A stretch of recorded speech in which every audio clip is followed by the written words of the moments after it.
یہ قیل و قال کرنے والے ہیں، تو اللہ نے ان کو ذلیل کرنا مقصود تھا. اللہ تعالیٰ ان کے اوپر ایسا بوجھ ڈال رہے تھے کہ وہ اٹھا نہ سکے، اس لیے کہ ان کے گناہوں کے سزا کے طور پر اللہ ان کو یہ دینا چاہ رہا تھا.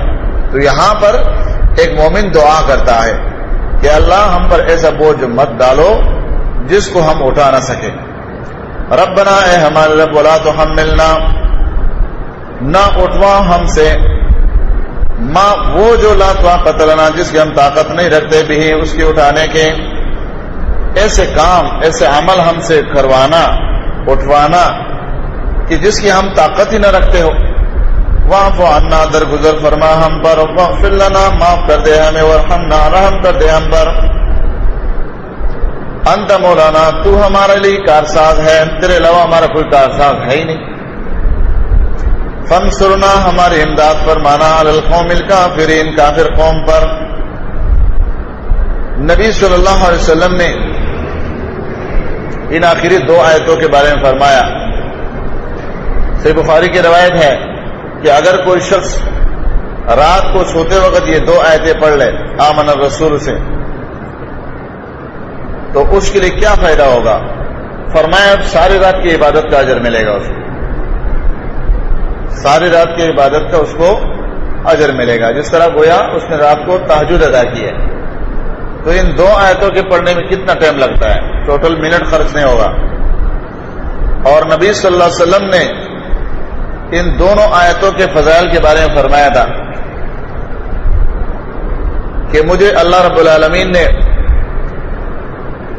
سورۃ فاتحہ اور سورۃ بقرہ کے خواتین یا آخری آیتیں ایسے آیتیں دی ہیں جو سابقہ کتابوں میں کسی کتاب میں نہیں ہے، اور بہت ساری اس کے فضائل اور بیان کیے ہیں. اس سورت کے بعض خصوصیات: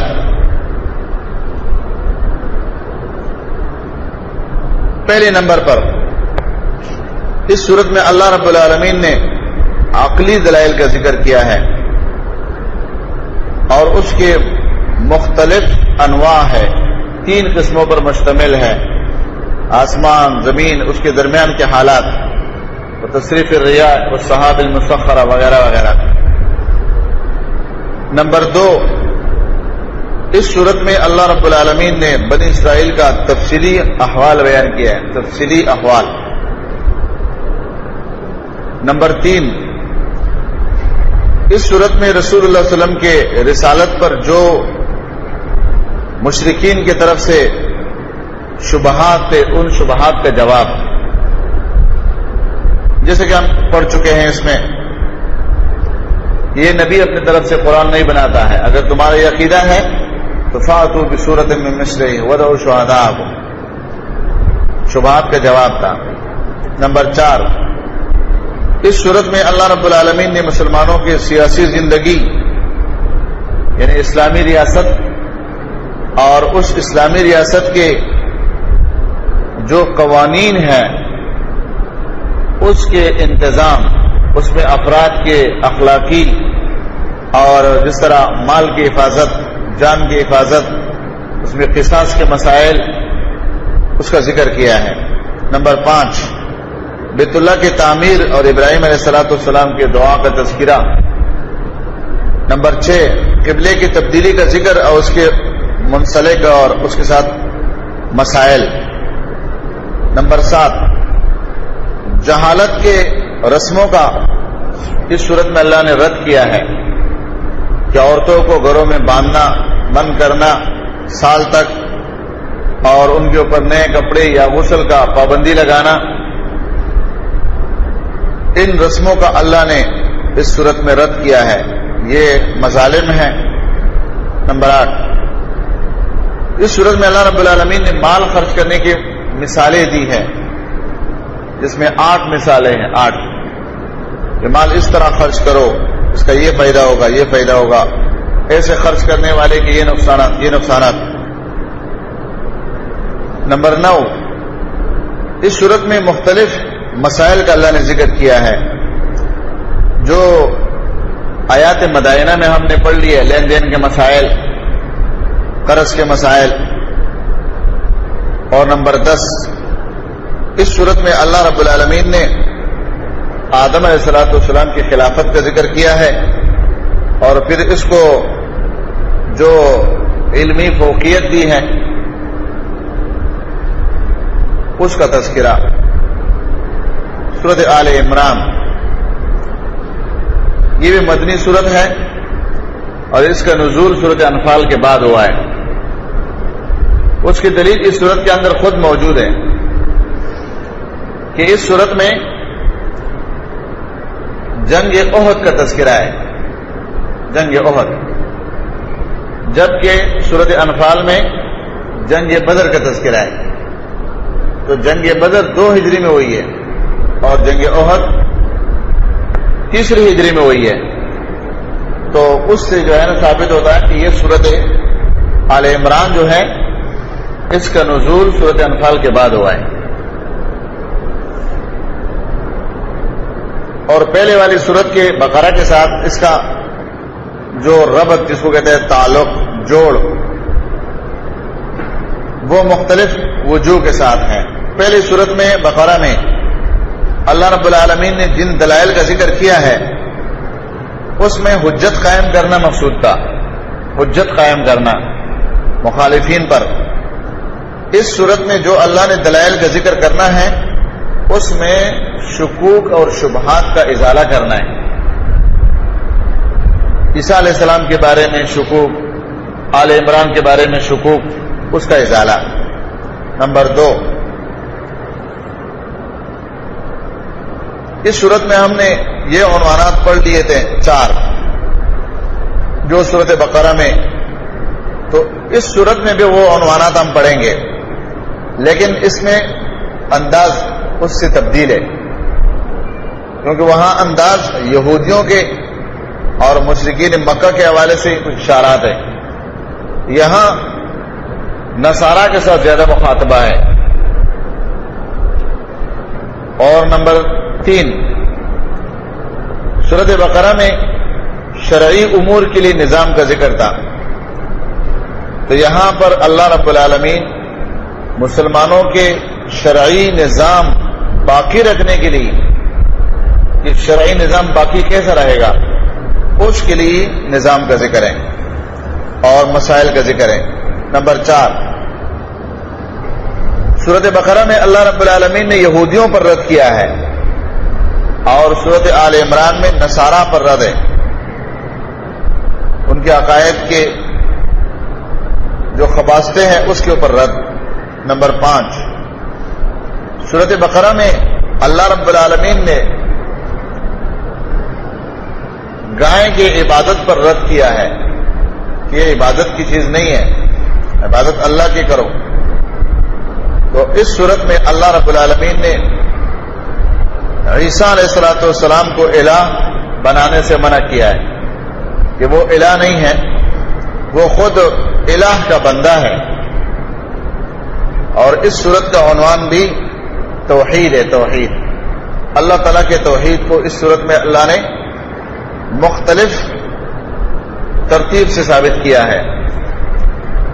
اور اس صورت کے شان نزول کے بارے میں جیسے کہ علماء نے لکھا ہے کہ جب رسول اللہ صلی اللہ علیہ وسلم جنگ احد میں اللہ رب العالمین کے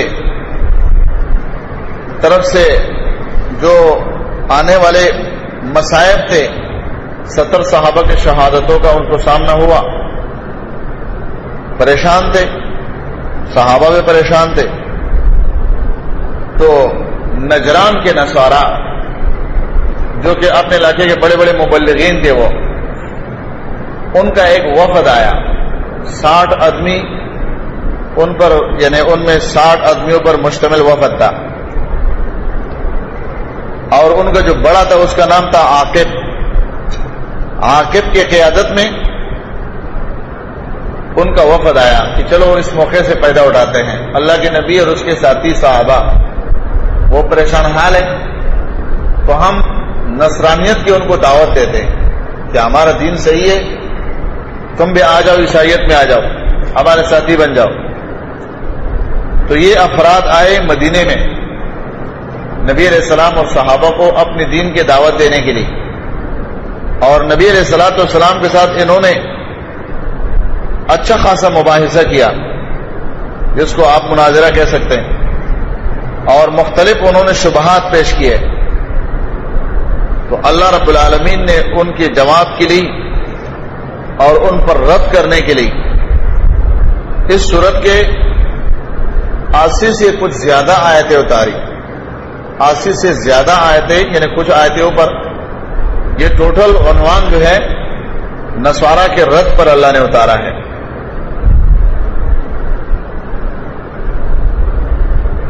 ان پر اللہ رب العالمین نے تفصیلی رد کیا ہے، اس میں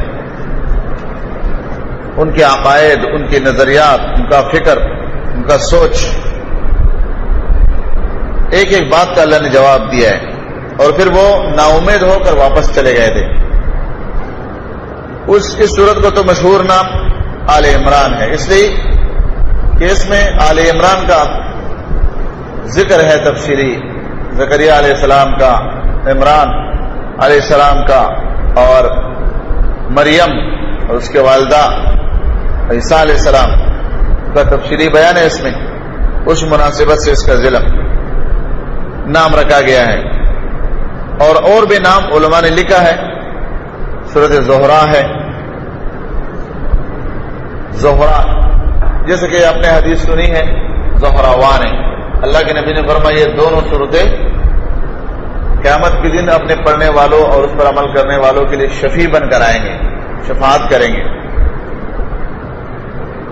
اور سورۃ مجادلہ ہے، سورۃ مجادلہ، اور سورۃ استغفار ہے، سورۃ استغفار،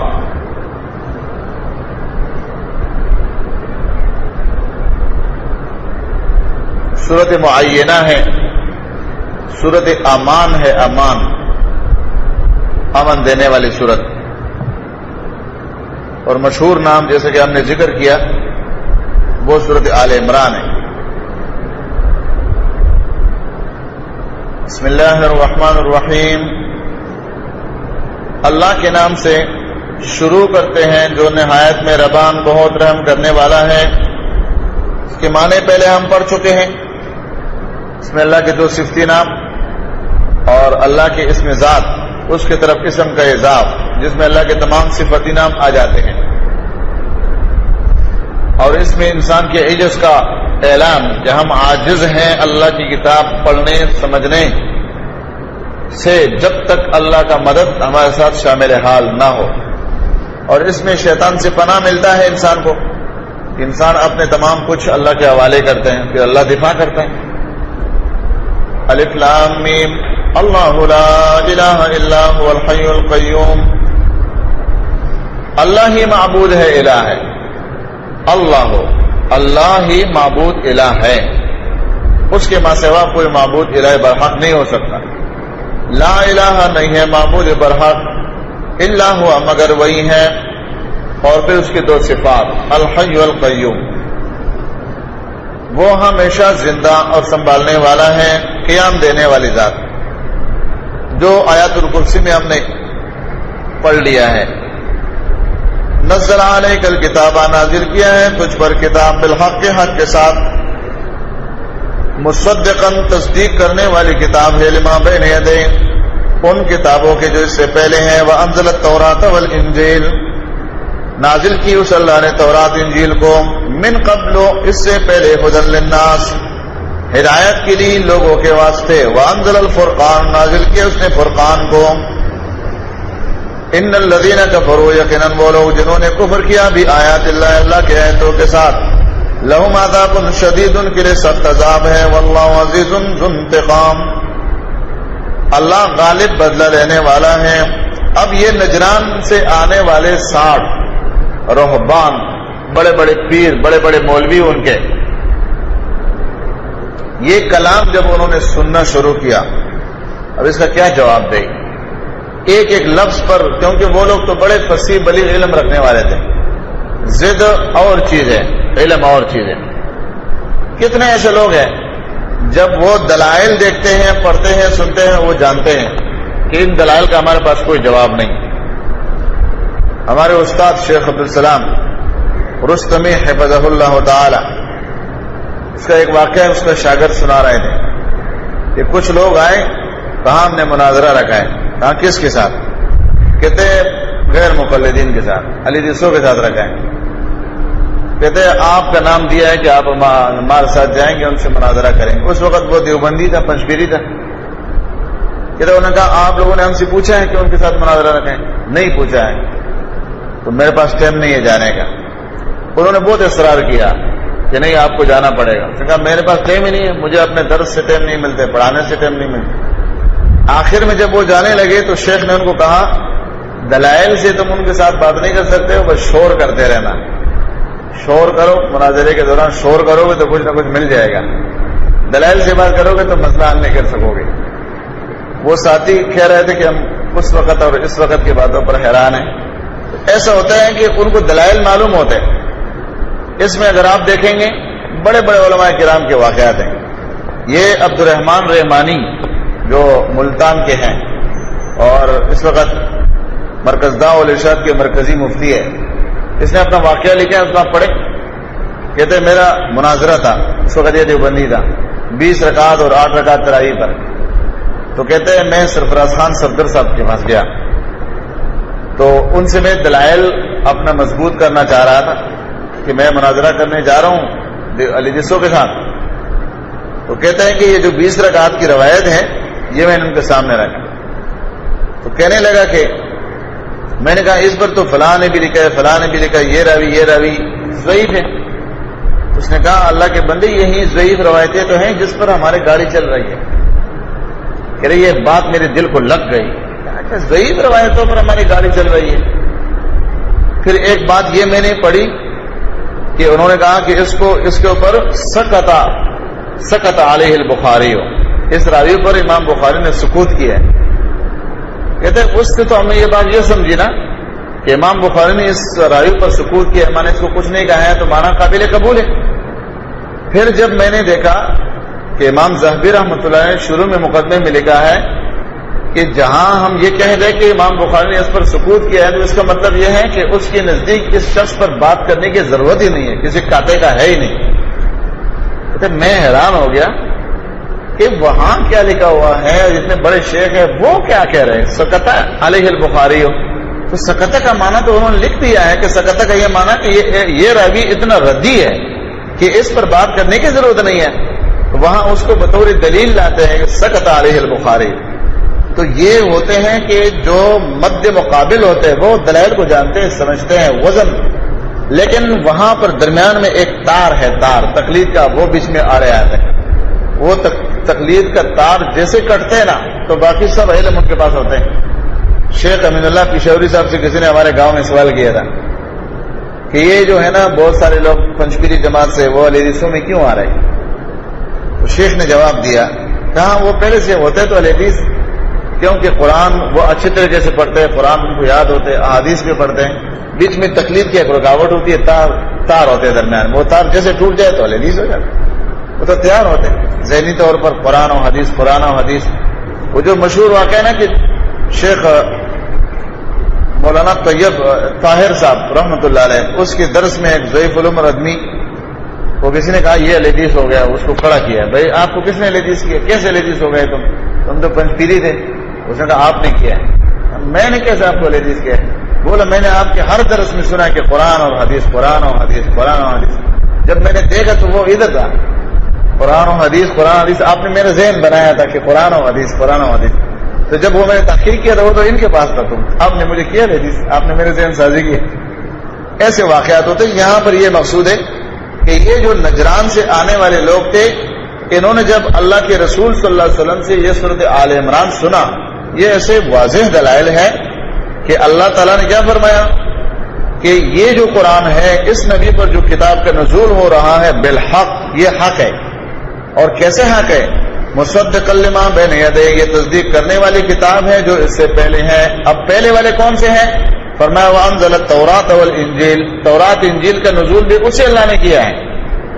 تو چونکہ ان کتابوں کے ماننے کے تو وہ دعویٰ کر رہے تھے، فرمایا آگے کیوں؟ آگے بات تو رک نہیں گئی نا. فرمایا من قبل ھدی للناس، وہ کتابیں اس قرآن سے پہلے لوگوں کے لیے تو ہدایت کے سبب تھی، لیکن اب قرآن کے آنے کے بعد وہ سبب ہدایت نہیں ہے کیونکہ وہ محرف ہو چکی ہے. فرمایا وانزل الفرقان، نازل کے فرقان کو. فرقان سے مراد ایک قول کے مطابق قرآن ہی ہے. قرآن ہی کو اللہ نے فرقان قرار دیا. قرآن کے ناموں میں ایک نام فرقان ہے، تو فرق کرنے والی کتاب، اس قرآن کو فرقان کہا. اور معجزے بھی اس سے مراد ہے. ان الذین، بے شک وہ لوگ کفروا جنہوں نے کفر کیا بآیات اللہ، اللہ کے آیتوں کے ساتھ، لہم عذاب شدید، اب یہ ان کو وعید سنایا اور قیامت تک کے لیے ہے. جو لوگ اللہ کی آیتوں کا انکار کرتے ہیں اللہ فرماتے ہیں ان کے لیے سخت عذاب. واللہ عزیز ذو انتقام، اللہ غالب بدلہ لینے والا ہے. اللہ جب انتقام لینے پر آتا ہے لا يعذب عذابه احد ولا يوثق وثاقه احد، اس کی طرح کوئی جزا سزا، کوئی سزا انتقام کوئی بھی نہیں کر سکتا. ان اللہ لا يخفى عليه شيء في الارض ولا في السماء، اس میں رد کہ جن لوگوں کے دلوں میں یہ باتیں موجود ہے کہ یہ نبی برحق ہے، تورات میں پڑھ چکے ہیں، انجیل میں پڑھ چکے ہیں، تو وہ یہ نہ سمجھے کہ اللہ کو ان کے دلوں کا پتہ نہیں ہے. اس لیے کہ لا يخفى عليه شيء في الارض ولا في السماء، اللہ سے کوئی چیز مخفی نہیں ہے. هو الذي، اللہ وہ ذات ہے، يصوركم، بناتا ہے وہ تمہاری تصویروں کو، فی الارحام، رحموں میں، کیف یشاء، جس طرح وہ چاہتا ہے. ان پر رد کیا کہ عیسیٰ علیہ السلام کی تصویر کس نے بنائی؟ اللہ نے، وہ الہ نہیں ہے. اس لیے کہ اس کی تصویر کو اس کے ماں کے رحم میں اللہ نے بنائی ہے. وہ مریم کا بیٹا ہے، ابن مریم ہے وہ. فرمایا کہ اچھا تصویریں بنانے والا وہ ہے، تو تصویر چلو بن گئی ہے، پھر بھی اس میں الوہیت کی صفات نہیں ہے. فرمایا نہیں، لا الہ الا ہوا، الوہیت کی صفات کسی میں بھی نہیں ہے، صرف اس اللہ کے ذات میں ہے، وہ الہ ہے. اس لیے کہ العزیز الحکیم، وہی غالب ہے، وہی حکمت والا ہے. اس میں اللہ کی حکمت ہے کہ اس نے عیسیٰ علیہ السلام کو بغیر باپ کا پیدا کیا، اس میں اللہ کا حکمت ہے. اور اکیلے وہ عزیز ہے، اس کے مقابلے میں کوئی بھی عزیز نہیں ہے، ان صفات میں اس کا کوئی شریک نہیں ہے. هو الذی، اللہ وہ ذات ہے، انزل علیک الکتاب، جس نے نازل کی آپ پر کتاب، منہ آیات محکمات، اس میں سے بعض آیات محکم ہیں. ہن ام الکتاب، وہ اصل کتاب کی ہے. ام کو کہتے ام اصل، جس طرح قرآن کو کیا کہا؟ فاتحے کو ام القرآن، یہ قرآن کی ام ہے، مانا مرکزی عنوانات سارے فاتحے میں موجود ہے. ام القرآن. فرمایا ام الکتاب، وہ آیتیں اصل ہے کتاب. وَأُخَرُ مُتَشَابِهَاتٌ، اور کچھ دوسرے آیتیں جو متشابہ ہیں، متشابہ مانا غیر واضح. فَأَمَّا الَّذِينَ، بس وہ لوگ، فِي قُلُوبِهِمْ زَيْغٌ، جن کے دلوں میں ٹیڑھ ہے، کجی موجود ہے، فَيَتَّبِعُونَ، بس وہ پیچھے لگتے ہیں، مَا، ان آیتوں کے، تشابہ، جو متشابہ ہیں، منہ، اس میں سے، ابتغاء، تلاش کرتے ہیں، الفتنۃ، فتنے کو، ابتغاء الفتنۃ، وہ فتنے کو تلاش کرتے ہیں. وابتغاء تاویلہ، اور تلاش کرتے ہیں اس کے تعویل معنی کو. وما یعلم تاویلہ، نہیں جانتے اس کے معنی تعویل کو، الا اللہ، مگر اللہ. والراسخون فی العلم، اور مضبوط پختہ علم والے، یقولون، کہتے ہیں، آمنا بہ، ہم ایمان لائے اس کے ساتھ، کل من عند ربنا، یہ سب ہمارے رب کی جانب سے ہے. وما یذکر الا اولو الالباب، نئی نصیحت پکڑتے ہیں مگر عقل والے. اب یہاں پر چونکہ وہ متشابہ باتوں کے پیچھے لگنے والے تھے، ایک یہ کہ عیسیٰ علیہ السلام کو اللہ تعالیٰ نے بغیر باپ کا پیدا کیا ہے، تو اس کا مطلب یہ ہے کہ یہ الہ ہے، متشابہ ہے. اور اس سے جو معجزات ثابت ہو رہے ہیں، یہ معجزات جو ہیں، اس کے اندر یہ شبہ موجود ہے کہ یہ قوت اور اختیارات اس کو اللہ کی طرف سے مل چکے ہیں. یہ شکوک اور شبہات کے پیچھے وہ لگ گئے.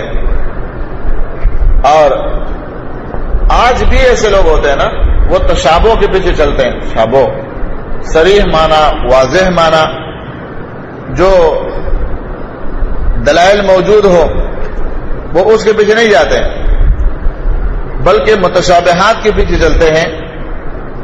تو محکم آیتوں کو، دلائل کو چھوڑ کر، جن کے معنی واضح ہوں، ان کو چھوڑ کر وہ متشابہات کے پیچھے چلتے ہیں، اور اس کا نتیجہ یہ ہوتا ہے کہ گمراہ ہو جاتے ہیں. فرمایا یہ دلوں کے اندر ٹیڑھ ہوتا ہے، ٹیڑھ. دلوں کے اندر کجی بیماری ہوتی ہے. یہ تو عام طور پر معاشرے میں موجود ہے نا. کسی کے دل میں جو بیماری ہوتی ہے، مثلا اگر کوئی شخص پہلے سے ہیرونچی ہے، ہیرون کے عادی ہے، اب اس نے چھوڑ دیا ہے، لیکن اس کو اگر اپنا جانشین مل جائے ساتھی، اور وہ بھی کش لگانے والا ہو، تو اس کے اندر پہلے سے اس کا بو موجود ہوتا ہے، تو وہ فوراً اس کا اثر پکڑ لیتے ہیں. تو جس شخص کے دل میں کجی ہوتی ہے، اللہ کے توحید کے بارے میں، رسول کی رسالت کے بارے میں، قیامت کے بعثت کے بارے میں، قرآن کے بارے میں کوئی شک شبہ ہو، تو وہ مشکوک باتوں کو فوراً پکڑ لیتے ہیں.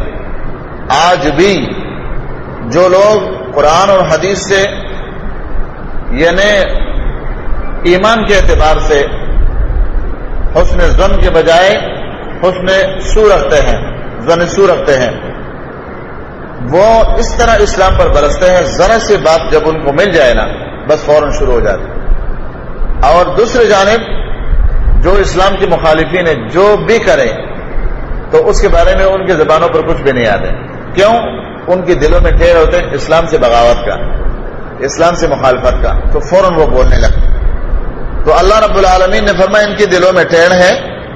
اور پھر اس میں کہ وما یعلم تاویلہ الا اللہ والراسخون فی العلم، اس میں دو قول ہے. ایک یہ کہ متشابہات کے تفسیر اور معنی کو کوئی نہیں جانتا ہے، صرف اللہ جانتا ہے.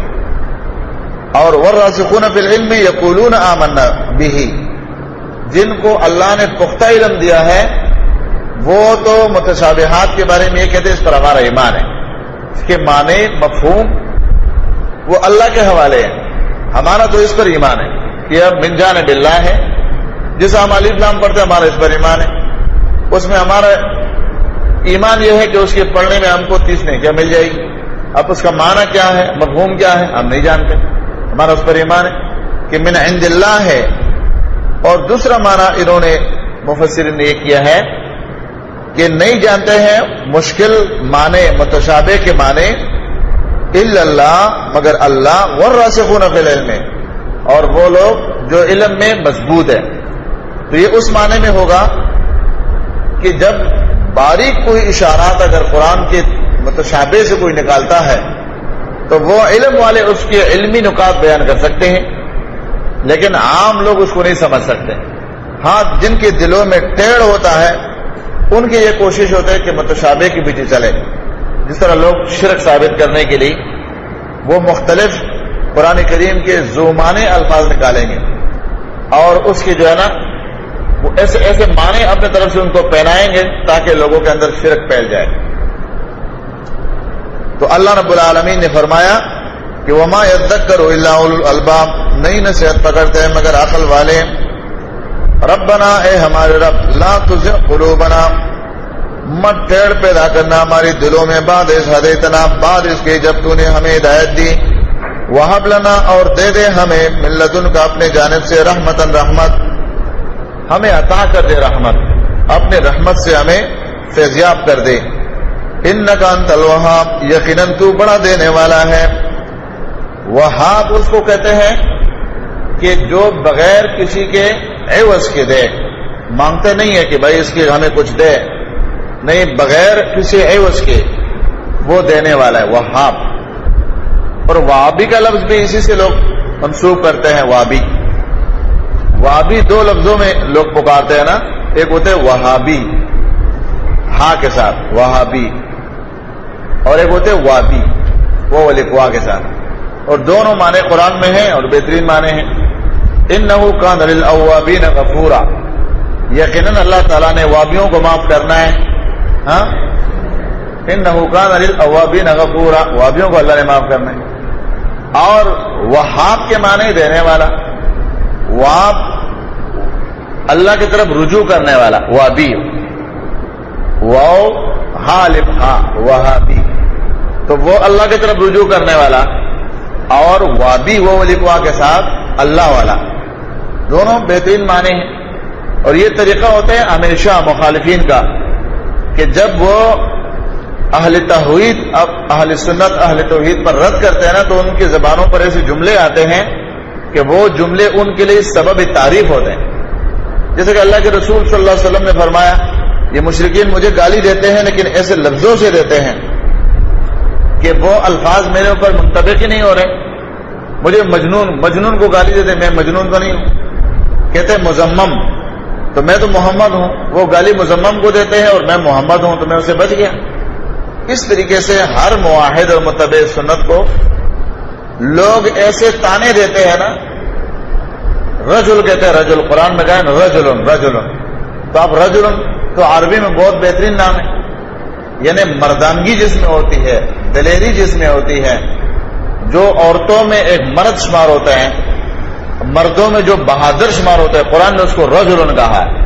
اور مشرکین نے جب بھی کسی مخالف کو پکارا ہے قرآن میں تو اکثر کہتے ہیں رجل، یہ رجل آیا ہے، تو ٹھیک ہے رجل ہے تو صحیح ہے نا، تو ان کی طرف سے تو ایک الزام ہوتے ہیں، برے القاب سے پکارتے ہیں، لیکن وہ ان کے لیے تعریفی کلمات بنتے ہیں۔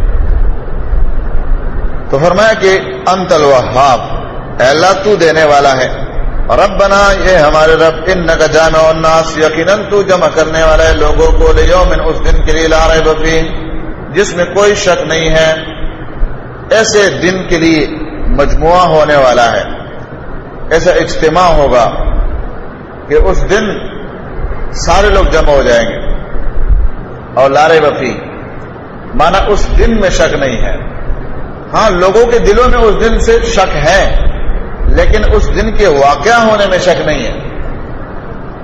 ان اللہ یقیناً اللہ تعالیٰ لا یخلف المیعاد، نہیں مخالفت کرتے اپنے وعدے کا، جو اللہ نے وعدہ کیا ہے نا اس وعدے نے آنا ہے، اس وعدے میں کوئی فرق نہیں ہوگا۔ اللہ کا وعدہ ہے کہ میں نے دن کو قائم کرنا ہے اور اس دن میں حساب کتاب بندوں سے لوں گا، تو وہ ہوگا۔ ان الذین یقیناً وہ لوگ کفروا جنہوں نے کفر کیا، لن تغنی عنہم ہرگز نہیں کام آئیں گے ان کے اموالہم ان کے مال، ولا اولادہم اور نہ ان کی اولاد، من اللہ شیئا اللہ سے کچھ بھی۔ اب یہاں پر کیونکہ یہ مال والے دولت والے نصارہ کی بہت بڑی جماعت، یہ بڑے جو ہے اپنے قوت اور طاقت کا اظہار کرنے والے تھے، اظہاری، اللہ تعالیٰ نے فرمایا کہ ان کے پاس جو مال ہے، ان کے پاس اولادوں کے افراد کی قوت ہے، یہ اللہ کے میدان محشر میں شیئن کچھ بھی ان کا کام نہیں آئے گا۔ وَأُولَٰئِكَ هُمْ وَقُودُ النَّارِ، یہ لوگ ایندھن ہے آگ کے۔ وہ اپنے آپ کو کہتے تھے ہم جنتی ہے، تو اللہ تعالیٰ نے ان کو کہا کہ نہیں، یہ تو جہنم کی ایندھنی ہے، یہ جنتی کہاں، یہ تو ایندھن ہے، یہ تو وقود النار ہے۔ کیونکہ مخاطبہ جیسے میں نے پہلے بتایا 80 سے زیادہ آیتیں اللہ تعالیٰ نے نجران کے اس وفد کے جواب میں اتاری ہے، تو وہ جب یہ خطاب سنتے ہیں وہ اپنے آپ کو جنتی کہتے ہیں اور اللہ تعالیٰ کہتے ہیں یہ جہنمی ہے۔ ان کے مال کا، دولت کا، افراد کا جو نظریہ ہے کہ اس کے ذریعے سے ہم بچ جائیں گے، نہیں بچیں گے۔ کداب آل فرعون والذین من قبلہم، مثل آل فرعون کے عادتوں کے، دأب فرعونیوں کے عادت کی طرح، جس طرح ان کی عادت تھی وہی عادت ان کی ہے، وہ خصلت ان کی ہے۔ تو فرمایا کہ وہ اپنے قوت اور طاقت کی وجہ سے موسیٰ علیہ السلام کی مخالفت میں آئے تھے، یہ لوگ بھی اپنے قوت اور طاقت کا اظہار کرتے ہوئے محمد رسول اللہ صلی اللہ علیہ وسلم کے مقابلے میں آئے ہیں۔ یہاں ذکر فرعون کا جیسے کہ مفسرین نے لکھا ہے اس لیے ذکر کیا ہے کہ فرعون کے بعد اللہ نے کسی قوم پر ایسا عذاب نہیں لایا ہے کہ وہ مکمل طور پر قوم تباہ ہو۔ فرعون کا عذاب اللہ نے اس پر جو لایا تھا وہ ایسا عذاب تھا کہ اس میں تو ان کی نسل کو اللہ نے ختم کیا تھا، صرف بنی اسرائیل کو، ایمان والوں کو اللہ نے بچایا تھا۔ تو یہاں اللہ تعالیٰ نے ان کا تذکرہ کیا کہ ان کی عادت کی طرح ان کے اندر بھی عادتیں آ چکی ہیں۔ والذین من قبلہم، اور وہ لوگ جو ان سے پہلے تھے، من بعدہم نہیں کہا اس لیے کہ بعد میں فرعون کے بعد میں اللہ نے ایسے عذاب نہیں لائے جو پورا قوم اس کے اندر جڑوں سے ختم ہو جائے۔ فرمایا کذبوا بآیاتنا، جھٹلایا تھا انہوں نے ہمارے آیتوں کو، فاخذہم اللہ بذنوبہم، بس پکڑ لیا ان کو اللہ تعالیٰ نے ان کے گناہوں کے بسبب۔ واللہ شدید العقاب، اللہ سخت سزا دینے والا ہے۔ فرمایا وہ بھی ہمارے آیتوں کے منکر تھے، اور یہ نصارہ اور یہودی یہ بھی آیتوں کے منکر ہیں، تو یہ بھی شدید العذاب کے حقدار ہے، وہ بھی تھے۔ قل آپ فرما دیجئے للذین، ان لوگوں کے لیے کفروا جنہوں نے کفر کیا ہے، ستغلبون، ان قریب تم مغلوب کیے جاؤ گے، وتحشرون الی جہنم، اکٹھا کیے جاؤ گے جہنم کے طرف، وبئس المہاد، وہ بہت برا ٹھکانہ ہے۔ مانا یہ کہ یہ جو دعویٰ لے کر آئے ہیں آپ کے خلاف، اور یہ کہتے ہیں ہم بڑے مال والے ہیں، افراد والے ہیں، اور ہماری دعوت کو قبول کرو، تو آپ ان کو دعوت دو کہ یہ جو یہود نصارہ کی جماعتیں ہیں یہ عن قریب شکست خوردہ ہے، یہ اس نبی کے قدموں کے نیچے اللہ تعالیٰ ڈالیں گے۔ اور ایسا ہوا، نبی علیہ الصلوۃ والسلام کی زندگی میں وہ مغلوب ہو گئے، کچھ ہی عرصہ لگا تھا، زیادہ ٹائم نہیں لگا ہے ان کے مغلوب ہونے میں، کیونکہ نبی علیہ الصلوۃ والسلام نے ٹوٹل کچھ کم 10 سال گزارے مدینے میں، اور ان 10 سالوں میں اللہ تعالیٰ نے یہودیت کی قوت کو ختم کر دیا تھا۔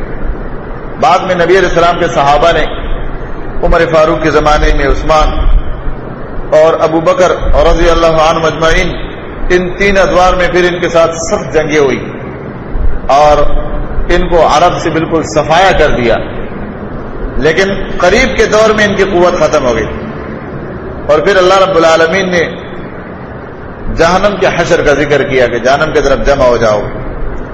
قد کان لکم آیۃ، یقیناً ہے تمہارے لیے بہت بڑی نشانی، فی فئتین، 2 جماعتوں میں، التقطا، جو لڑ رہے تھے آپس میں، وہ 2 گروہ جو آپس میں لڑ رہے تھے۔ کون سے 2 گروہ؟ یہاں اشارہ ہے جنگ بدر کی طرف۔ فئۃ تقاتل فی سبیل اللہ، ایک گروہ لڑ رہی تھی اللہ کے راستے میں، وہ اخرى، اور دوسری گروہ کافرۃ، کافروں کی تھی، یرونہم، دیکھ رہے تھے ان کو، مثلیہم، 2 چند رأی العین، ظاہری نظر میں۔ نبی علیہ الصلوۃ والسلام کے صحابہ پہلے تو مشرکین ان کو کم نظر آتے تھے، لیکن بعد میں ان کو اللہ نے دکھایا کہ زیادہ ہے، دگنا ہے، دگنا۔ 900 افراد تھے، اب 900 کو آپ 1800 کر لو۔ جنگ بدر میں 1000 سے کم تھے وہ لوگ، اور صحابہ 313۔ اس میں امتحان تھا صحابہ کے لیے کہ دشمن ڈبل نظر آئے، اب جنگ کے لیے آگے بڑھنا ہے کہ نہیں بڑھنا ہے، یہ بہت بڑا امتحان تھا، لیکن اس میں وہ لوگ کامیاب ہو گئے ان کے عقیدے کی، ایمان کی پختگی کی وجہ سے۔ واللہ یؤید بنصرہ، اللہ مدد کرتا ہے، اللہ تعالیٰ قوت دیتا ہے اپنے امداد کے ساتھ، میں یشاء، جس کو چاہتا ہے۔ اللہ نے پھر بھی نصرت کی، پھر بھی ان کے دلوں کو مضبوط کیا۔ ان فی ذلک لعبرۃ لأولی الابصار، یقیناً اس میں عبرت ہے بصیرت والوں کے لیے۔ یہ نجرانیوں کو اللہ نے فرمایا کہ یہ جو تم نبی کے خلاف آئے ہو، کہ ہمارے پاس قوت ہے، طاقت ہے، اور تم بدر میں مار کھائے ہو، کمزور ہو گئے ہو، چلو ہماری عیسائیت کی طرف آ جاؤ، تو ان باتوں سے بعد آ جاؤ، اس لیے کہ بدر میں انہوں نے تھوڑی ہی افراد کو لے کر جب مشرکین کو مارا اور ان کو ذلیل کیا، تو یہ تو اللہ رب العالمین کا طریقہ ہے، وہ ایسا کرتا ہے، لیکن اس میں عبرت ان لوگوں کے لیے جن میں بصارت موجود ہو۔ تو اللہ تعالیٰ تھوڑے لوگوں کو زیادہ لوگوں پر غالب کر دیتے، اور ایسا اللہ نے کر کے دکھایا،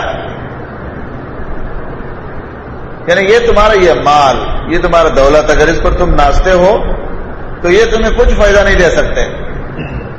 کیونکہ ان کا کہنا کیا تھا کہ نحن اکثر اموالا و اولادا وما نحن بمعذبین، ہم بڑے مال والے ہیں، دولت والے ہیں، ہمیں عذاب نہیں دیا جائے گا.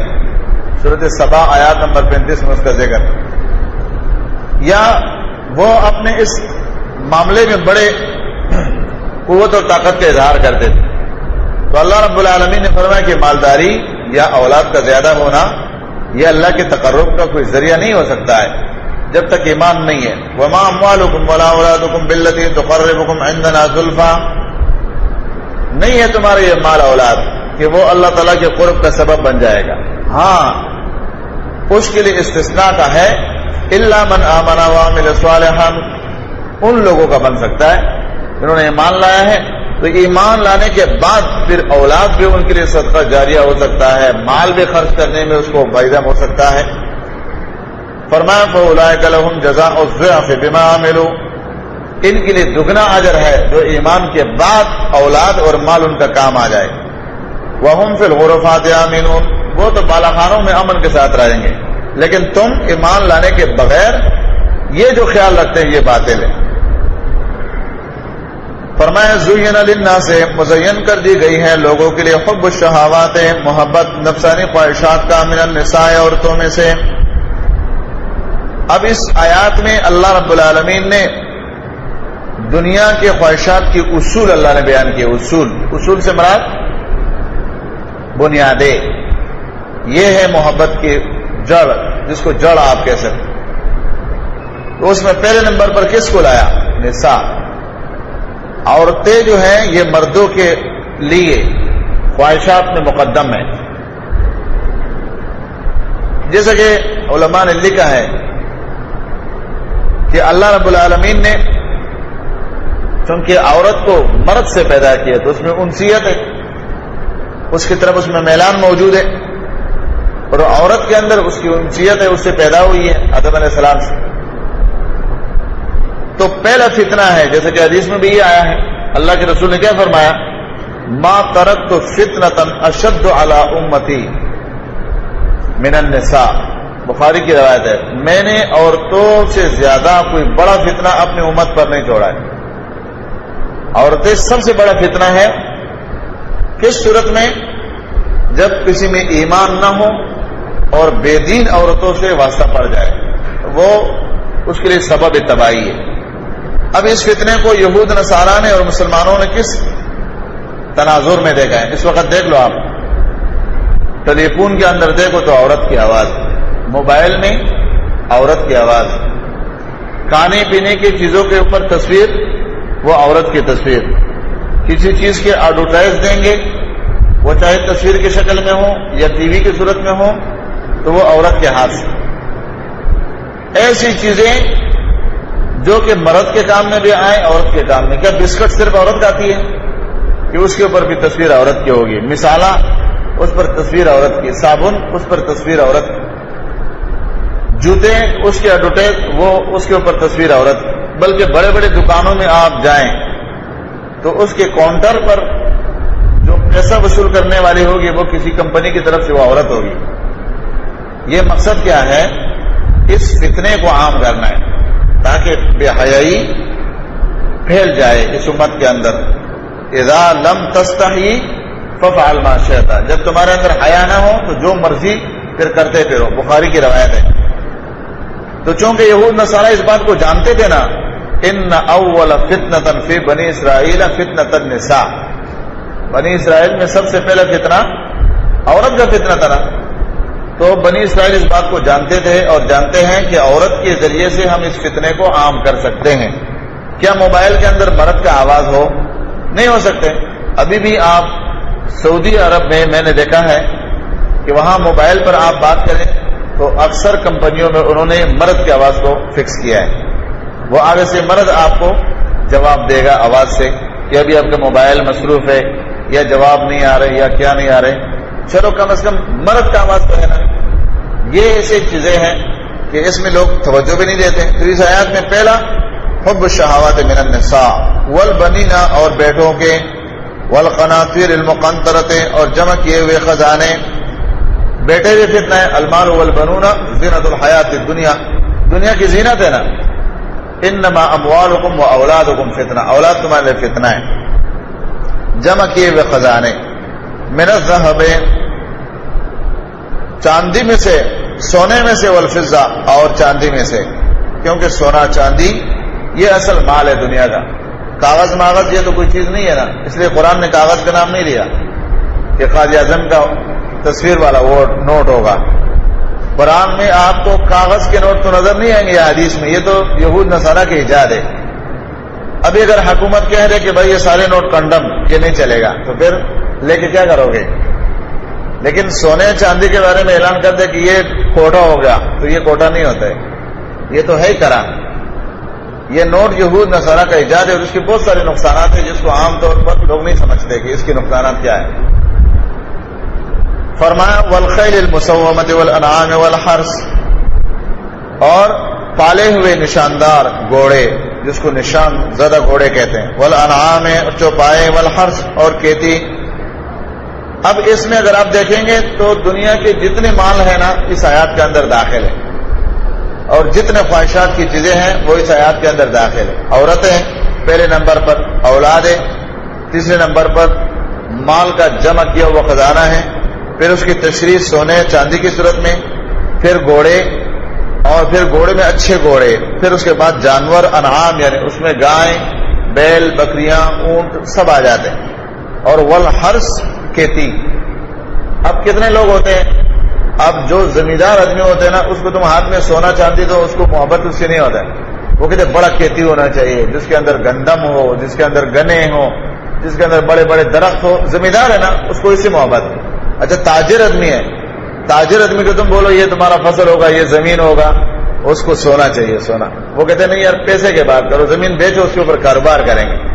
تو اس لیے تجارت کی چیزیں بھی اس میں لائی، زمین کی چیزیں بھی لائی. اچھا کوئی گھوڑے کی سواری کو پسند کرتا ہے، اس کو بہت کچھ دے دو، گھوڑا نہیں ہے تو کچھ بھی نہیں ہے، تو گھوڑے کو بھی لایا. اچھا کوئی صرف نفسی خواہشات کا پجاری ہے، عورت کا مسئلہ ہے، تو ایک لڑکی کے پیچھے اپنا پورا دنیا کپا دے گا، سونا بھی چھوڑ دے گا، وہ باپ دادا کی بستی زمینیں بھی چھوڑ دے گا. ایک لڑکی کے پیچھے کبھی ایک شہر سے دوسرا شہر، دوسرا شہر سے تیسرا شہر، ایک لڑکی کے پیچھے وہ پورا یہ سب کچھ کپا دے گا.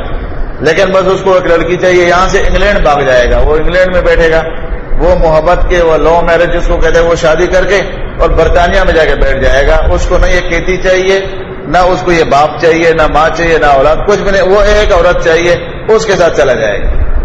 تو یہ اللہ تعالیٰ نے وہ ساری چیزیں اس میں لائی کہ دنیا کے اندر خواہشات کے جو منبع ہیں، بنیادیں ہیں، وہ اس آیات میں گویا جمع کر دیا اللہ تعالیٰ نے. تو اللہ تعالیٰ نے آخر میں کیا فرمایا؟ ذالک متاع الحیات الدنیا، یہ چیزیں جتنے بھی ہیں یہ صرف دنیا کی چیزیں ہیں بس. واللہ عندہ حسن المآب، اور اللہ تعالیٰ کے پاس بہترین ٹھکانہ ہے. اب صرف ٹھکانے سے کام ہو جائے گا؟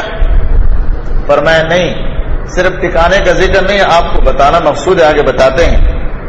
فرمایا کہ قل او نبئکم، فرما دیجئے کہ کیا میں تمہیں خبر نہ دوں بخیر من ذالک، اس سے بہتر چیزوں میں، للذین، ان لوگوں کے لیے اتقوا جو اللہ سے ڈر گئے، تقوی اختیار کیا، عند ربہم، ان کے رب کے پاس، جنات تجری من تحت الانہار، اور باغات ہیں بہتے ہیں اس کے نیچے نہریں، اس میں تمہاری یہ ساری چیزیں آ جائے گی، اس میں انعام شنعام جو بھی تم کو چاہیے نا وہ اس میں ہے. خالدین فیہا، ہمیشہ رہو گے اس میں. یہ تو متاع الحیات ہے نا، جبکہ اس حیات کے بعد ممات ہے، اور وہ جو تمہیں حیات ملے گی اس کے بعد ممات نہیں ہے، مستقل ہے. اس لیے فرمایا خالدین فیہا، ہمیشہ رہو گے اس میں ممات نہیں ہے. وازواج مطہرۃ، اور بیویاں ہیں اس میں پاک دامن، ہر اعتبار سے پاک، بڑھاپے سے پاک، گندگی سے پاک. ورضوان من اللہ، اور اللہ کی طرف سے رضامندی کا اعلان ہے. واللہ بصیر بالعباد، اللہ خوب دیکھنے والا اپنے بندوں کو. اس آیات میں اللہ رب العالمین نے فرمایا کہ تمہارے خواہشات کی تکمیل دنیا کی چیزوں میں نہیں ہو سکتی ہے. البتہ خواہشات کی تکمیل کی جگہ جہاں انسان کے مکمل خواہشات پورا ہو جائے وہ ہے آخرت. الذین، وہ لوگ جو قولون، جو کہتے ہیں ربنا، اے ہمارے رب، اننا، یقیناً، ہم نے آمنا ایمان لایا فاغفر لنا پس معاف کر دے ہمیں ذنوبنا ہمارے گناہ وقنا عذاب النار اور بچاؤ ہم کو جہنم کے آگ سے. ان لوگوں کے لیے ہمارے پاس اصل نعمتیں ہیں. اب یہ کون ہے؟ فرمایا صابرین صبر کرنے والے، والصادقین سچ بولنے والے، والقانتین حکم بجا لانے والے، والمنفقین خرچ کرنے والے، والمستغفرین مغفرت طلب کرنے والے، بالاسحار سحری کے وقت. فرمایا یہ ہے ان کی صفات. یہ صفات جن میں ہے صبر کریں گے. تو پہلے آیات میں ایسی چیزیں ہیں نا جس کے سامنے بندہ صبر نہیں کر سکتے. عورت کے سامنے صبر کرنا، اولاد کی لالچ کے سامنے صبر کرنا، سونے چاندی کے سامنے صبر کرنا، گھوڑے اور انعام کے سامنے صبر کرنا، ہر کیتیوں سے حلال کے اعتبار سے حرام سے صبر کرنا. یہ متاع الحیات الدنیا جتنے بھی ہیں ان سے شرعی اعتبار سے جائز لینا، ناجائز سے صبر کرنا، غربت پر صبر کرنا، قناعت کرنا، یہ چیزیں بندے میں آ جائے. اس کے لیے جھوٹ سے اپنے آپ کو بچانا، صادقین میں چلا جانا اور ان چیزوں کو چھوڑ کر قانتین بن جانا. یہ چیزیں ہو تو اپنے جگہ ہو لیکن اس کی وجہ سے اپنے دین کو نہیں چھوڑنا بلکہ اللہ کے سامنے قانت بننا. اور پھر اگر یہ چیزیں ہیں تو منفقین ان چیزوں کو اٹھا کر اللہ کے راستے میں خرچ کرنا. اس صفات سے متصف.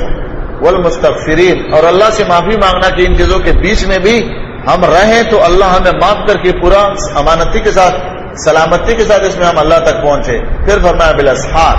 یہ استغفار کے لیے خاص ٹائم کا ذکر کیا جو فجر کی نماز اذان سے پہلے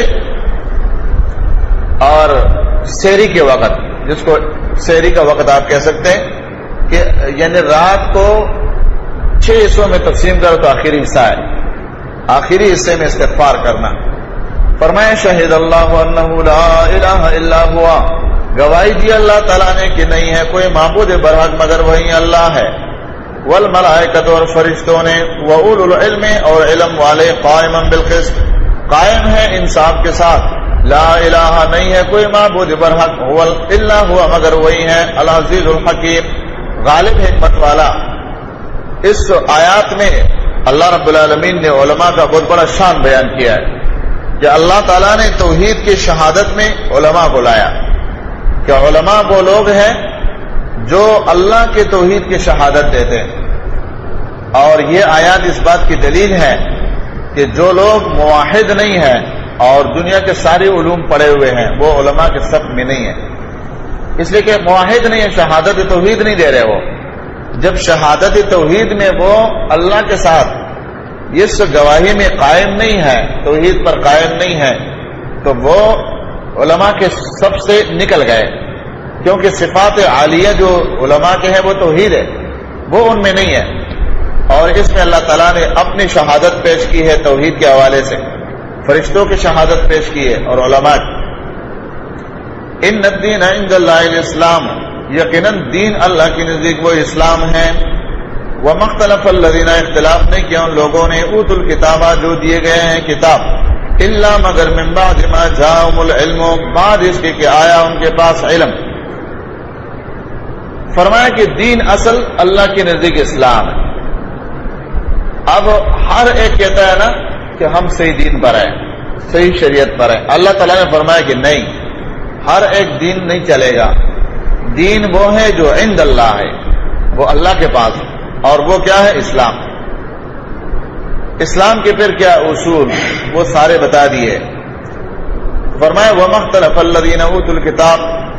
اب یہ اوتوا الکتاب نے اختلاف کیا اسلام سے. ہاں، جو کتاب دیے گئے تھے انہوں نے اسلام سے اختلاف کیا. اور یہ اسلام صرف اس امت کے لیے تو نہیں ہے، اسلام تو آدم علیہ الصلوۃ والسلام سے شروع ہوا ہے اور ہر نبی کے جو دعوت ہے وہ اسلام کی دعوت. ابراہیم علیہ الصلوۃ والسلام کے لیے بھی کہ وہ مسلم ہے، اور مسلم کیا ہے؟ مسلمان، مسلم، اس کا دین کیا ہے؟ اسلام. سارے نبیوں کے لیے قرآن کریم کے مختلف مقامات میں اسلام کی دعوت آئے کہ انہوں نے اسلام کی دعوت دی ہے، عقیدہ توحید اور اتباع رسول. فرمایا نہیں اختلاف کیا ان لوگوں نے جو دیے گئے تھے کتاب، الا من بعد ما جاءهم العلم، مگر بعد اس کے کہ آیا ان کے پاس علم. بغیاً سرکشی کی انہوں نے بینہم اپنے درمیان، سرکشی کی وجہ سے انہوں نے حق سے روگردانی کی، مشرک بن گئے، کافر بن گئے، اور اپنے سرکشی کی وجہ سے اللہ کے اسلام سے بغاوت۔ وَمَن يَكْفُرْ بِآيَاتِ اللَّهِ، جو کفر کرے اللہ کے آیتوں کے ساتھ، فَإِنَّ اللَّهَ سَرِيعُ الْحِسَابِ، یقینا اللہ تعالیٰ جلد حساب لینے والا ہے۔ اللہ کی آیتوں کے جو لوگ منکر بن جاتے ہیں تو اس میں شک نہیں ہے کہ اللہ رب العالمین ان سے جلدی حساب لے گا، اور اللہ رب العالمین کا حساب تو ہے ہی جلدی، جیسا کہ اللہ رب العالمین نے فرمایا انہم یرونہ بعیدا ونراہ قریبا سورۃ معارج میں، کہ ان لوگوں کی نظر میں تو قیامت کہیں بہت دور کی چیز ہے، جبکہ اللہ فرماتے ہیں ہمارے سامنے تو بالکل قریب ہے، ابھی قریب آنے والا ہے، تو اس لیے فرمایا کہ وہ جلدی حساب لے گا۔ فَإِنْ حَاجُّوكَ پس اگر وہ جھگڑے آپ کے ساتھ اے محمد صلی اللہ علیہ وسلم، اگر یہ لوگ آپ کے ساتھ جھگڑتے ہیں، لڑنے پر اتر آتے ہیں، آپ سے محاجہ کرتے ہیں، مناظرہ کرتے ہیں، تو آپ ان کو کہو فَقُلْ پس آپ فرما دیجیے اسلمت وجہی للہ، جھکا دیا میں نے اپنے آپ کو اللہ کے لیے، چہرے سے مراد ذکر جز مراد اس سے کل، مانا میں مکمل اللہ کے سامنے مطیع بن چکا ہوں۔ وَمَنِ اتَّبَعَنِ اور جو میرے پیروکار ہیں۔ اس آیات سے ثابت ہو گیا کہ صحابہ کرام انتہائی درجے کے اللہ کی طرف مطیع ہونے والے لوگ تھے، جو میرے پیروکار ہیں۔ وَقُلْ اور فرما دیجئے لِلَّذِينَ ان لوگوں کے لیے اوتوا الکتاب جو دیے گئے ہیں کتاب، وَالْأُمِّيِّينَ اور ان پڑھ لوگ مانا مشرکین مکہ وغیرہ، أَأَسْلَمْتُمْ کیا تم اسلام لاتے ہو؟ یہ جو میں نے اسلام لایا ہے قرآن اور سنت کی صورت میں، اگر اس کو تم مانتے ہو قبول کرتے ہو تو ٹھیک ہے۔ فَإِنْ أَسْلَمُوا فَقَدِ اهْتَدَوْا پس اگر انہوں نے قبول کر لی اسلام کو، اگر وہ اس دعوت کو قبول کر لے تو یقیناً وہ ہدایت پر ہے۔ وَإِنْ تَوَلَّوْا اگر وہ پھر گئے فَإِنَّمَا عَلَيْكَ الْبَلَاغُ یقیناً آپ پر پہنچانا ہے۔ وَاللَّهُ بَصِيرٌ بِالْعِبَادِ اللہ خوب دیکھنے والا ہے اپنے بندوں کو۔ مانا نبی کی ذمہ داری کیا ہے؟ دعوت پیش کرنا۔ اب جب دعوت انہوں نے پیش کیا، ماننے والے اگر مانتے ہیں اس کے لیے خوشی ہے، نہیں مانتے ہیں تو نبی کی ذمہ داری مکمل ہو گئی۔ اب حساب لینا اللہ کے سپرد ہے، والے ہیں۔ علیک البلاغ وعلینا الحساب، حساب تو ہم لیں گے۔ ان الذین اور اس آیات کے آخر میں بصیر بالعباد سارے بندوں سے کہا کہ میں دیکھ رہا ہوں، یہ اللہ کی طرف سے تنبیہ ہے کہ اللہ فرماتے ہیں میں دیکھ رہا ہوں جو کچھ تم کرتے ہو۔ ان الذین یقیناً وہ لوگ یکفرون بآیات اللہ جو کفر کرتے ہیں اللہ کے آیتوں کے ساتھ، ویقتلون النبیین اور قتل کرتے ہیں نبیوں کو بغیر حق ناجائز۔ بغیر حق کا معنی پہلے ہم پڑھ چکے ہیں کہ نبیوں نے کوئی قتل نہیں کیا ہے کہ قتل کے بدلے میں قتل ہو جائے، انہوں نے شادی شدہ ہونے کی صورت میں کوئی زنا نہیں کیا ہے کہ ایک مسلمان زنا کے بعد قتل کیا جاتا ہے، رجم کیا جاتا ہے، وہ دین سے کوئی مرتد نہیں ہو گئے بلکہ وہ تو دین کے لانے پیش کرنے کے لیے آئے ہیں، تو ناجائز قتل ہے، بے گناہ۔ وَيَقْتُلُونَ الَّذِينَ قتل کرتے ہیں ان لوگوں کو يَأْمُرُونَ بِالْقِسْطِ جو حکم دیتے ہیں انصاف کا، من الناس لوگوں میں سے، معنی یہ کہ یہ نبیوں کے بھی قاتل ہیں تو نبیوں کے ماننے والے ولیوں کے بھی قاتل ہیں۔ آج بھی یہی ہے نا، نبی تو اب دنیا میں نہیں ہے نا، تو موحدین کا قتل، جو دین کی بات کرے کہ اللہ کے دین کو نافذ ہونا چاہیے، یہودیت عیسائیت کا قانون رد کیا جائے تو وہ اس قابل ہے کہ ان کو قتل کیا جائے۔ تو اس لیے فرمایا یأمرون بالقسط جو توحید کا حکم دیتے ہیں ان کو یہ لوگ قتل کرتے تھے اور قتل کرتے ہیں، تو فرمایا کہ یہ کام جو بھی کرتے ہیں فبشرہم بعذاب علیم بشارت دو ان کو دردناک عذاب کے ساتھ۔ بشارت تو خوشی کا ہوتا ہے، تو یہاں کیا مراد؟ یہ ہر زبان میں ہوتا ہے، اس کو بشارت تحکمی کہتے ہیں نا۔ ہمارے زبان میں کیا ہے، ہم کسی کو کہتے ہیں بھائی یہ کام نہیں کرو، بچے کو بولا، بھائی کو بولا، کسی کو بھی آپ نے بولا بھائی یہ کام نہیں کرو، لگ جائے گا، گر جاؤ گے، ایکسیڈنٹ ہو جائے گا، تیز مت چلاؤ۔ اب اچانک اس کو ہو گیا وہ کام، دیوار سے گر گیا، چھت سے گر گیا، گاڑی ایکسیڈنٹ کر گیا، پاؤں توڑ دیا، تو ہم کیا کہتے ہیں مزہ آیا؟ تو کیا اس میں مزہ ہوتا ہے؟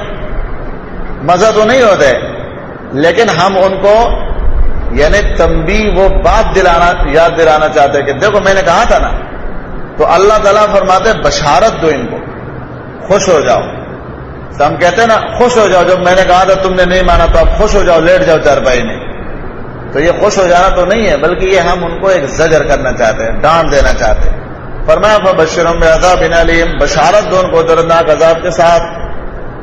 اولئک الذین, یہ وہ لوگ ہیں حبطت اعمالہم, برباد ہو گئے ان کے اعمال فی الدنیا والآخرہ, دنیا اور آخرت میں.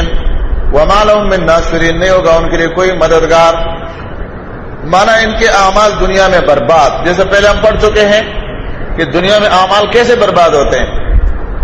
دنیا میں اعمال ایسے برباد ہوتے ہیں کہ کوئی شخص ہے وہ کلمہ پڑھتا ہے, کلمہ پڑھنے کی وجہ سے اس کا مال بے محفوظ, اس کا جان بے محفوظ, لیکن وہ مرتد ہو جائے, کافر ہو جائے, یہودی عیسائی بن جائے, تو اب اس کا مال بغیر محفوظ, اس کا جان بغیر محفوظ. اسلام کہتے ہیں قتال کرو ان کے ساتھ. اسلام کہتے ہیں اس کے مال کو جبری طور پر لاؤ, جہاد کے ذریعے سے لاؤ, مال غنیمت بناؤ, ان کی عورتوں کو لونڈیاں بناؤ. تو محفوظ نہیں رہا نا, تو دنیا میں ان کا اعمال برباد ہو گیا. اس کے اعمال کی جو ذریعے سے ان کو بچت اور جان اور مال کا حفاظت مل رہا تھا وہ ختم ہو گیا, اور آخرت میں نتیجے سے بھی رہ گئے. الم ترى, کیا آپ نے نہیں دیکھا, الی الذین, ان لوگوں کے طرف اوتوا نصیبا من الکتاب, جو دیے گئے ہیں کچھ حصہ کتاب کے, یدعون, بلائے جاتے ہیں, الی کتاب اللہ, ہے اللہ کی کتاب کے طرف, لیحکم بینہم, تاکہ فیصلہ کیا جائے ان کے درمیان. ثم یتولی فریق منہم, پھر پلٹ جاتا ہے ان میں سے ایک گروہ, وہم معرضون, وہ اعراض کرنے والے ہیں. اس سے مراد یہ نصیب من الکتاب, کیونکہ قرآن کریم, تورات, انجیل, جتنے بھی کتابیں ہیں یہ سب حکم کے اعتبار سے ایک کتاب ہے. لوح محفوظ میں سمجھو کہ یہ ایک کتاب ہے, کیونکہ احکامات ہیں یہ اللہ نے اتارے بندوں کی طرف, اس پر عمل کرنا ہے اور اس کے منع کیے ہوئے چیز سے منع ہونا ہے, حکم ایک جیسا ہے. تو جن کو کتاب دیا گیا تورات, انجیل, یہ جو یہود آئے ہیں, نصارا, نجران, ان کے سردار, تو کتاب دیے گئے ہیں نا یہ لوگ. تو اب یہ کتاب دیے جانے کے بعد اب ان کو دعوت دیا جا رہا ہے کہ آؤ قرآن کو مانو, قرآن کے فیصلے کو تسلیم کرو.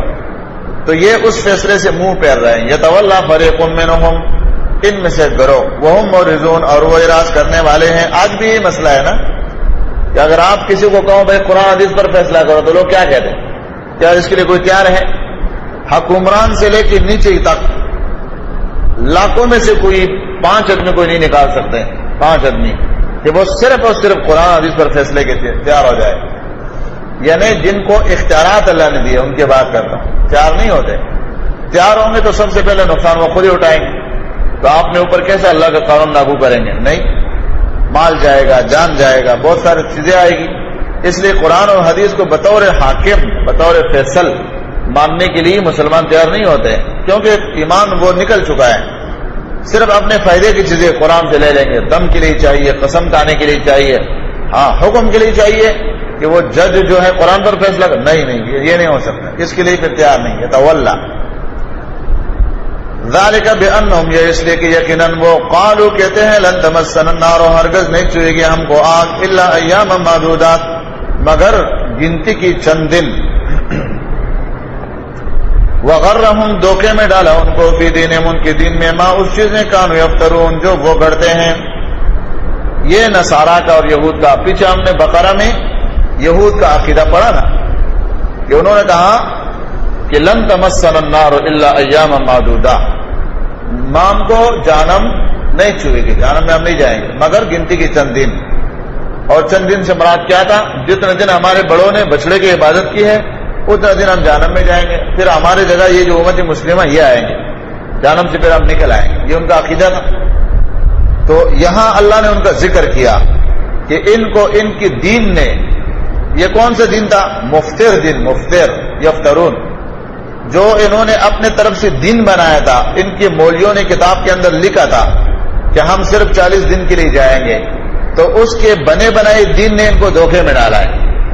جس طرح آج ہماری اس امت کے اندر لوگوں نے دین بنایا نا, ہم دامن محمد کو پکڑتے جائیں گے, وہ رحمت کے پھول گراتے جائیں گے.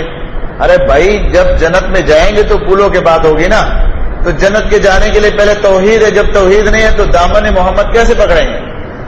وہ تو محمد صلی اللہ علیہ وسلم نے دامن کا پہلے اظہار کیا ہے کہ میرے ساتھ وہی جنت میں جا سکتے جو موحد ہوگا. جو توحید ہی نہیں ہوگا تو اس کے پاس پہنچنے کا تو راستہ ہی توحید ہے.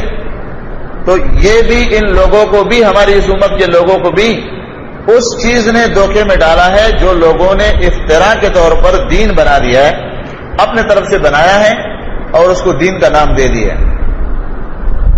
فرمایا فکیف اذا جمعناہم, بس کیا حال ہوگا جب ہم جمع کریں گے ان کو, لیومن, اس دن کے لیے, لا ریب فیہ, جس میں کوئی شک نہیں ہے, ووفیت, اور پورا دیا جائے گا, کل نفس, ہر ایک نفس کو, ما کسبت, جو اس نے کمایا, وہم لا یظلمون, اور وہ ظلم نہیں کیے جائیں گے. فرمایا کہ اس وقت ان کی کیا کیفیت ہوگی جب یہ لوگ اللہ کی عدالت عالیہ میں آئیں گے اور ہر ایک شخص کو اس کے کیے ہوئے اعمال کا بدلہ ان کو دیا جائے گا. تو پھر اس دن ان کا کیا نتیجہ آئے گا, اس دن پر ان کا کیا ایمان ہے, اس کیفیت کے بارے میں ان کا کیا سوچ ہے. قل, آپ فرما دیجئے, اللہم, اے اللہ, مالک الملک, تو مالک ملکیت کے, بادشاہت کے مالک تو ہے, تو تل ملکہ, دیتا ہے تو بادشاہی, من تشاء, جس کو تو چاہتا ہے, و تنزع الملکہ, تو چھین لیتا ہے بادشاہت کو, ممن تشاء, جس سے تو چاہتا ہے, و تعز من تشاء, عزت دیتا ہے تو جس کو چاہتا ہے, و تذل من تشاء, اور ذلیل کرتا ہے, خوار کر دیتا ہے, ذلت دیتا ہے جس کو تو چاہتا ہے, بیدک الخیر, تیرے ہاتھ میں خیر ہے, انک علی کل شیء قدیر, یقیناً تو ہر چیز پر قادر ہے. اس میں ایک تو اشارہ ہے کہ اللہ تعالیٰ نے ان یہود نصارا سے نبوت کو چھین لیا اور محمد صلی اللہ علیہ وسلم کی امت کو, یعنی بنی اسماعیل کو دے دیا. اس امت کے اندر برتری تھی نا, وفضلنا علی العالمین, فضلناکم علی العالمین, اللہ نے ان کو فضیلت دیا تھا عالم پر, وہ فضیلت اللہ نے چھین کر محمد صلی اللہ علیہ وسلم کی امت کو دے دیا. وہ فضیلت کے مالک یہ بن گئے. یہاں اشارہ ہے. اور پھر یہ حکم قرآن کا عام ہے. اب دنیا میں اب دیکھو نا, جو شخص بادشاہ بن جائے, کیا وہ کرسی سے اترنے کے لیے تیار ہوتے؟ نہیں. تو اللہ نے اس کے لیے لفظ کیا استعمال کیا, تنزع الملک. نزع کہتے ہیں نا کھینچنا, اللہ جب کرسی سے اتارتا ہے تو کھینچ کر اتارتے ہیں, بیٹھنے کے لیے تو دوڑ کر جاتے ہیں, لیکن کہو کرسی چھوڑو, نہیں, تو پھر اللہ اس کو کھینچ کر اتارتا ہے. اس کے لیے ایسا اسباب بناتے ہیں کہ وہ پھر مجبوراً کرسی سے اترتا ہے. اس لیے وہ حدیث میں نبی علیہ الصلوۃ والسلام نے اس کا ذکر کیا ہے کہ جب لوگ بن جاتے ہیں حکمران تو حکمرانی پر بہت خوش ہوتے ہیں, لیکن جب حکمرانی سے وہ اترتے ہیں تو اترنے پر بہت ہی ناراض ہوتے ہیں. اور اس کے لیے فاطمہ اور مرضعہ کے الفاظ استعمال کیا ہے کہ ان سے اگر آپ وہ چھین لے جو کرسی ان کو مل گئی ہے تو اس پر تو بہت ناراض ہوتے ہیں. تو فرمایا کہ یہ ان کے لیے بہت بڑا مسئلہ ہوتا ہے, اور اس سے جب یہ نعمت چھینا جائے نا تو بہت ناراض ہوتے ہیں, مرتے ہیں اس پر. آج ہمارے ملک میں یہ کیا نظام ہے, اسی کرسی کے لیے دوڑے سارا, اسی پر مر مٹتے ہیں. تو نبی علیہ الصلوۃ والسلام نے نعم المرضعہ اور بئس الفاطمہ فرمایا کہ جب حکمرانی ان کے پاس ہوتی ہیں اس پر بہت خوش ہوتے ہیں, مرضعہ. اور جب وہ اس سے چھین لیا جائے, بئس الفاطمہ, جب ختام ہوتا ہے کہ وہ نعمت اسے چھینا جاتا ہے, بہت ناگوار گزرتا ہے. تو یہ چھین لینا اللہ تعالیٰ نے استعمال کیا, وَتَنزِعُ الْمُلْكَ مِمَّن تَشَاءُ. فرمایا وَتُعِزُّ مَن تَشَاءُ وَتُذِلُّ مَن تَشَاءُ, عزت اور ذلت تیرے ہاتھ. اللہ رب العالمین کے پاس عزت اور ذلت ہے, لہذا عزت اور ذلت اللہ سے مانگنا چاہیے. جس طرح لوگ ہوتے ہیں نا, بھائی کسی کی کچھ اللہ نے عزت دی ہے, دوسرا کوشش کرتا ہے کہ اس کی عزت کو میں گرا دوں. اچھا, اس کی عزت کو آپ نے داغدار کیا تو کیا ہوا, وہ عزت تیرے طرف منتقل ہو جائے گی؟ نہیں, اس کو جو اللہ نے عزت دی ہے وہ رہنے دو, تم اللہ سے اپنے لیے عزت مانگو. کسی اور کی عزت کو چھین کر اپنے پاس تم جمع نہیں کر سکتے ہو. اس لیے کسی اور کی عزت کو بگاڑنے کے بجائے ایسے اعمال اور صفات بندہ اپنے اندر پیدا کرے کہ جو عزت اس کو ملا ہے وہ تجھے مل جائے. تو اس کو اللہ عزت دے سکتا ہے تو وہ تجھے بھی دے سکتا ہے, دوسرے کی عزت کو کھینچنے کی ضرورت نہیں. فرمایا تو ہر چیز پر قادر ہے, تولج اللیل فی النہار وتولج النہار فی اللیل، داخل کرتے ہیں تو رات کو دن میں، دن کو رات میں.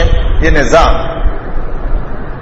دن بڑا ہو جائے اور رات کم ہو جائے، اس ترتیب سے رات کا بڑھ جانا، دن کا کم ہو جانا، یہ نظام ہے.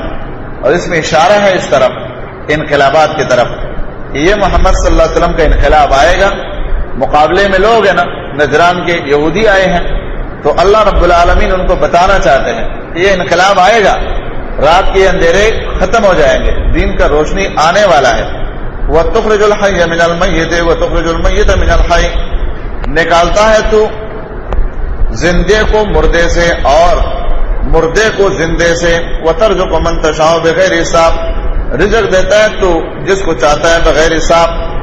اس میں ایک تو عام مشہور جو تفسیر ہے، انڈے سے مرغی، مرغے سے انڈا، اور ایک تفسیر یہ کہ مشرک سے موحد اور موحد سے مشرک. نوح علیہ الصلوۃ والسلام موحد تھا، اللہ نے اس سے بیٹا کنعان مشرک پیدا کیا، بیٹا مشرک. اور آزر مشرک تھا اور اللہ نے اس سے بیٹا ابراہیم امام الموحدین پیدا کیا. تو اللہ کا نظام آج بھی، باپ جو ہے وہ عالم ہوتے ہیں، بیٹا جاہل ہوتے، بلکہ مرتد ہوتے، مشرک ہوتے.